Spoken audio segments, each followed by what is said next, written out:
What's up YouTube? Today I'm going to walk you through my sumo deadlift. Before we start deadlifting, the most important thing is warm up. I broke my shit so many times from poor warm-ups or rushing through warm-ups, even rushing through warm-up sets, and now I don't play around with that at all. This is what you need to do to loosen up your lower back and get your hips and everything moving the right way. And I'm just showing you a real quick, fast version of it. This is not actually the tempo I warm up at. I just want to shoot a quick video to show you what I do. Here are some bracing that I do. Before you saw some lower back mobility type of warm-ups, and that feels great. Your back will crack, all that good stuff. Now, I'm not saying you have to do my exact mobility warm-up. Everyone's going to be a little bit different. Here I'm doing a little bit of glute stretching, even though I've told you before that static stretching is not necessarily ideal before lifting. The reason why I'm doing a little bit of this is to open up my hips and also take some pressure off my sciatic nerve, which is in the under the piriformis in the glutes. Now I'm just going to do some dynamic hamstring stretching, and after this part we're pretty much going to start going and being more practical with our warm-ups. Start working with a bar, and here, before we get into the bar, here's actually just a little bit more opening up the hips, because really the closer you get your hips to the bar in sumo deadlifts, the more efficient your lift is. And that's kind of the key with sumo deadlifts. What I found is if you can make this lift the shortest range of motion while still having good amount of power and whatnot, you're gonna have a better lift. You look at most of the big sumo deadlifters, their toes are practically touching the plates, even if they're short. Not saying that that's the only way to do it, or not saying it's the most effective for bodybuilding or whatnot. It's just that's the most effective way to pull heavy ass weight. So here we go. I'm doing some of the practical warm-ups with the bar. Very, very light. I like to just get a good pump in, start working my glutes a little bit, warming up the lower back with these good mornings, warming up the hamstrings, all the stuff that really is going to get strained or hurt if it's not warmed up properly.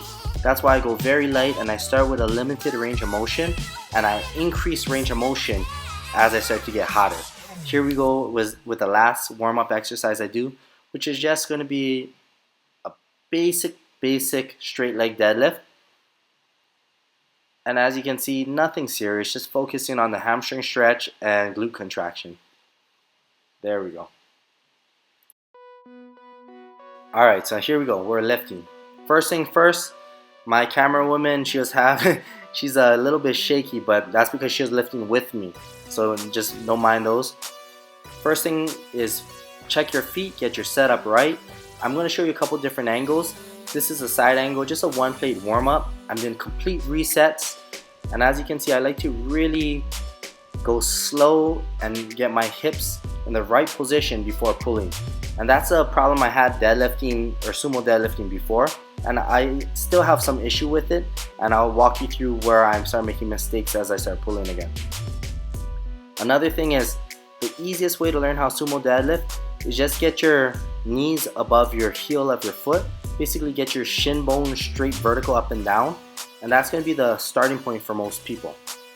And if you get better mobility, you get more experience, you can go wider, you could try more narrow depending, but I'll just say start with that vertical shin bone and opening up your hips all the way. As you can see, I'm just double checking my distance, making sure my feet are even. Making sure your feet are even, your hands are even in place are crucial. Engaging your lats is going to be the next thing you gotta do. As you can see right here, I'm going to tuck my elbows in a little bit, boom, and engage my lats. That way the bar comes up when my weight is shifted backwards and my hips are loaded up. So it's a really patient lift. What I mean by patient is when you do sumo deadlifts, you really gotta let your body take the weight off the floor. They call it pulling the slack out. But basically, when you're loaded up in the right position, your hips and everything are back and then more closer to the bar. I don't know exactly the professional term for that, but you'll see. So I'll grab the bar, I'll walk you through the deadlift. I'll grab the bar and I'll work my hips down and then push it forward while keeping my shin bones up and almost leaning backwards to load up the posterior. And you'll hit this point where when your lats are engaged and everything's tight, you start to pull out the slack naturally in that starting position, and it will just come up. So that's what I mean by saying patient. If you try to rush it and you try to force it up, you're in a bad position where you're way over the bar, and you're trying to use some quads, and you're trying to use a lot of lower back, and it feels like you're working really hard. When you start to pull sumo the right way, it feels kind of effortless. It's hard to say it's effortless, but it feels like just right. You know what I mean? Where it feels like you're doing way less work, and it's just simple and easy. Finishing up from the side angle, it's not perfect yet, but I'm just getting back into it, so I have time before I start getting to a heavier training blocks and whatnot to really perfect my form. I'm just working with 315 for 5 sets of 5, a really easy, classic, old school starting strength 5x5 type of work as I get my technique back in place. I don't really want to go too heavy. Here, majority of the sets I was able to do double overhand. One of them I had to switch to under over grip. I'm not doing a hook grip or anything yet. It's only 315 pounds. I prefer to build my grip strength and work my back as evenly as possible until I need to use a belt eventually, and maybe a under over grip for every set for my heavy sets. Well, that's about all, guys, for sumo deadlifting today. I hope this added a little bit of value to you. Like I said, I don't think it's perfect yet, but we'll get it there. By the time I start getting back over the 400s for reps, it'll be looking pretty damn nice.